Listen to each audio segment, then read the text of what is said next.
Our political panel joins us now to discuss Madeline Somerville, Democrat strategist. Also with us is April Chapman, Project 21 ambassador.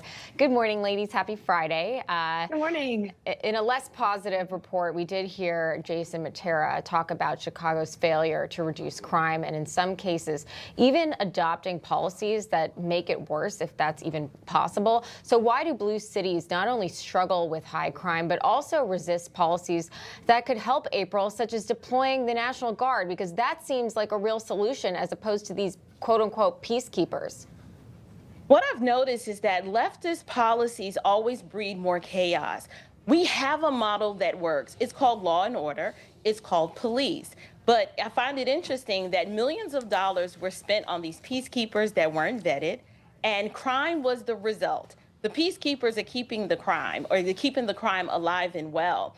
If we would just go back to the basics, we don't need to reimagine policing. We don't need to reimagine law and order. We have a system that works, and it is obvious under this leadership, these are the results. So I fully support the federal government coming in, stepping in, because it's obvious they're unable to do the basics, which is maintain law and order. You know what?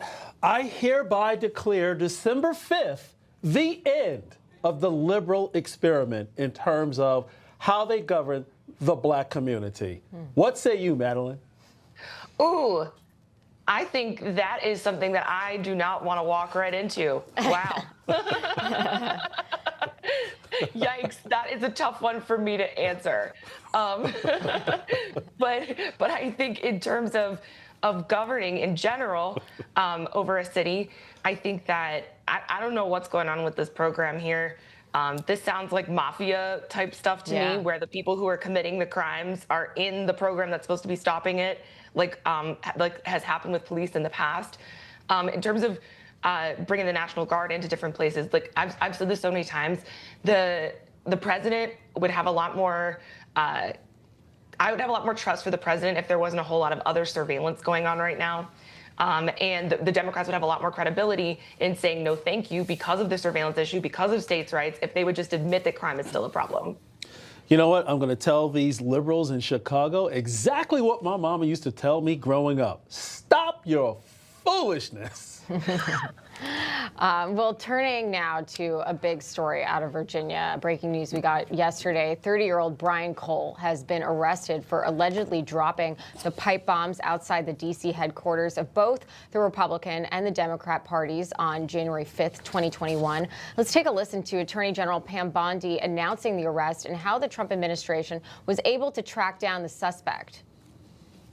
Today's arrest happened because the Trump administration has made this case a priority. All of our prosecutors have worked tirelessly for months, sifting through evidence that had been sitting at the FBI with the Biden administration for 4 long years. Let me be clear, there was no new tip, there was no new witness, just good, diligent police work and prosecutorial work. AG Bondi said this was not the result of new information. So, April, why was the Biden administration unable to make this arrest at any point over the last 4 years? I believe that they chose not to because it didn't fit their political narrative. How do you have the same tips, the same evidence, the same chance to act? In just 8 months, this FBI was able to crack the case.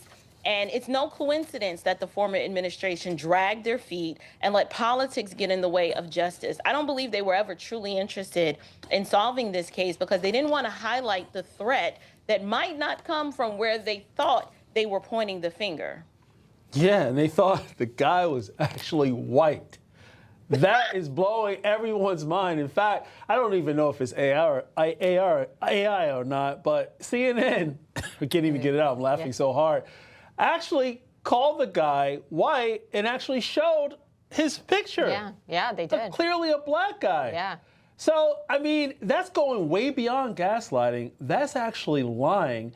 And I wonder, what was the motive that kept the Biden DOJ from moving forward with prosecuting this case, getting this person apprehended and moving forward toward justice? Because this alleged, criminal bombed the DNC and RNC. So it's not just one-sided here. What say you, Madeline? Yeah, they haven't really done much and in really any arena when it comes to crime. So it doesn't surprise me that they failed here as well.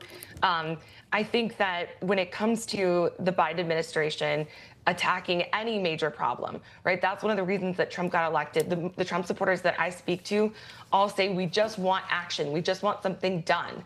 And nothing has been done. So I don't know if it was necessarily a narrative thing. I'm certainly not putting it past anybody. I try not to assume things without having evidence of it. But I sincerely think that there is a lot more action that is being taken in this administration, and that is what people asked for.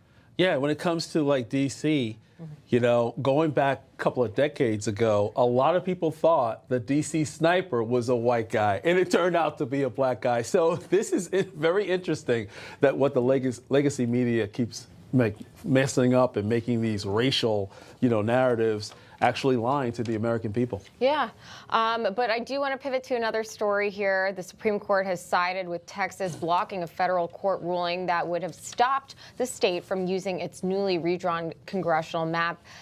So for you, April, I'll go to you here. How big of a win is this for Republicans, and does this shift the 2026 midterm landscape? Because this is a major precedent for a lot of the other states. I believe it does. I believe they will pick up probably an additional 5 seats. And what I'm celebrating is the fact that this absolutely seals the deal that Congresswoman Jasmine Crockett will no longer be in her seat because this draws her out of the district. Maybe some actual change will actually happen for the people of the Texas District 30 and the demographics that are now properly represented will have some representation, not based on identity, but based on worldview and ideology. People just want representatives that are going to work for them and not push narratives that further a Democrat leftist agenda that is anti-American. So I'm glad that the Supreme Court finally overruled the lower court's decision, and I'm excited to see what the midterm elections are going to look like. We've got to get out and vote. Sorry, we ran out of time, Madeline, but we have to bring you back next week because I want to get your take on not only Texas, but California's maps. Thanks so much. Madeline Somerville and April Chapman. Thanks, Thank guys. you. Have a good day. You too.